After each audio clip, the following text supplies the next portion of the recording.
Gilgamesh insulted and rebuffed the goddess, and how then the price was paid, and that the animal part of the man dies. Eventually the man himself dies also. The animal part, the body part, dies first.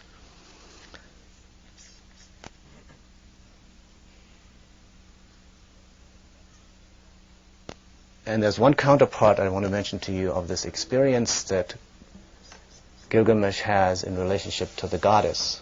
Why does Gilgamesh say to the goddess, I don't want to be your lover because you're such a faithless goddess, look to the other people. What is that? And it came to me that that experience is analogous to an experience that I had in the desert when I first, on a wilderness vision quest, when I first realized that Mother Nature, so-called, does not give a shit about me personally, does not care for me personally, that I can be wiped out by a falling rock, a sudden drop in temperature if I'm unprepared, or losing my way, a landslide, any number of things in which my personal existence, my personal accomplishments, my personal happiness, security, well-being, recognition, reputation, none of those mean a whit for nature. That's why the limitation of so if you try to have a personal relationship like a lover to nature, I love nature, sort of romantic ideal, you're likely to get clobbered, you're likely to get killed, because nature, as Maria Gimbutas called out, the old goddess is not really a mother goddess. That's the limitation of that mother metaphor for nature. It's an okay metaphor in one sense because it indicates we're a family. But it has a limitation because a mother is not like that. It means that you don't really take care. We are responsible for our own relationship to nature and for impeccability in our relationship with nature. We have to be observant. We have to be attentive. We have to study nature so we know our part in it and how we can survive and live in an adapted way with nature. Otherwise, we get... so that to me is the insight that's behind Gilgamesh's rejection. It's a kind of a petulant, spoiled adolescent kid, who's rejected by the girl when he wants his first date kind of thing. But that's the experience behind it. It's the basic recognition of that nature is personally neutral towards us. I mean, she's not against us either. That's a misinterpretation of Gilgamesh. She's not out to do us in. Nature is doing her own thing. We are part of it, but it's not for us. So neither for us nor against us. She's neutral. But the petulant male adolescent who gets his ego bent out of shape says, oh, you've rejected me. I don't want to be your lover. I can't be your lover because look what happened to all these other guys. But we all get killed by nature in the end. Maybe by other people, but that's nature too, isn't it?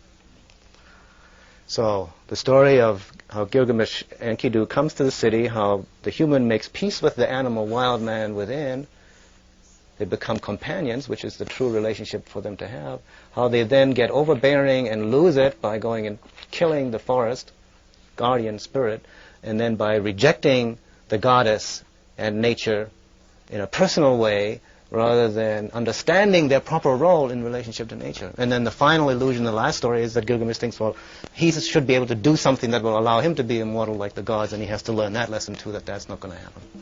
So that's the end of this part of the story of the hero, the goddess, the hero, and the wild man. Oh, hawk. Why don't we...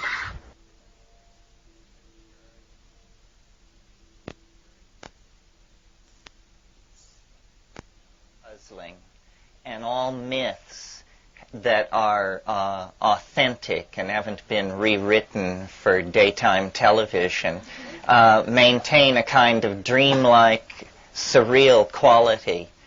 And so I'd like to tell you a story that I came upon a few months ago and was delighted, and I tell it to you in the hope that you can perhaps help me to understand it.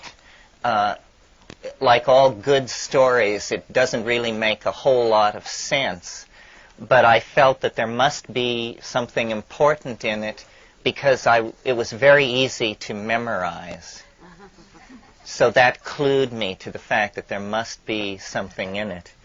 And this story comes from that ultimately pivotal moment in Western civilization when the last outpost of the goddess culture, which was Crete, Minoan Crete, fell and was in the process of falling to the pirate paternalists of Mycenae, who, with advances in shipbuilding and an economic base built on grain, were beginning to conquer the eastern Mediterranean, and one by one the last bastions of the goddess religion were falling. There were also great earthquakes in the eastern Mediterranean at this time, which also contributed to the disruption of this civilization.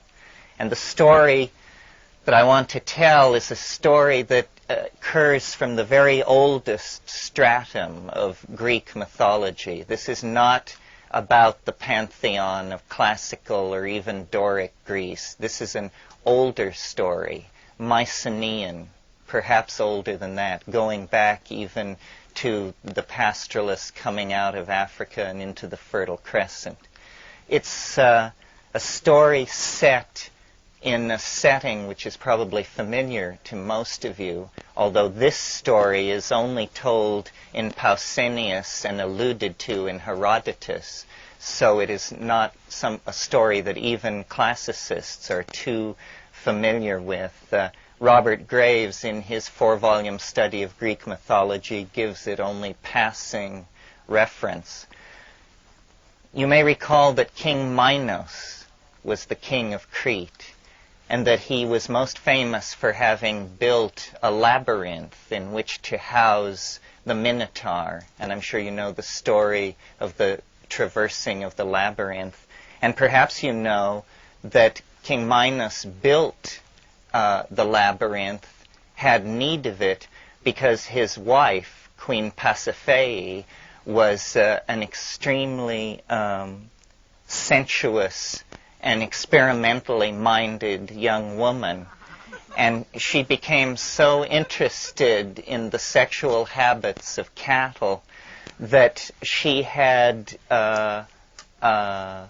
Icarus, the craftsman who was later to break out of this scene on the Daedalus, the guy who was going to break out of this scene later on the first flying machine. She had him fashion for her an artificial cow in which she hid in order to have sexual union with the bulls in the royal flock. And out of this hanky-panky came the Minotaur. And her husband, trying to cover up this series of faux pas, built the labyrinth, installed the Minotaur in the labyrinth, and they grew older and did less swinging and began to settle down. But then comes the story I want to tell, which is a few years later, the king and the queen, apparently under quite normal conditions, conceived a child who was in due time born. And this child's name was Glaucus. Glaucus means blue-gray, and is to this day a term preserved in taxonomy to describe the blue-gray color typical of the peyote cactus and of the bruising reaction of psilocybin mushrooms. And young Glaucus had the run of the royal palace at Knossos. And in his 6th year, he was exploring the pantries of the palace, and he discovered a huge urn filled with honey.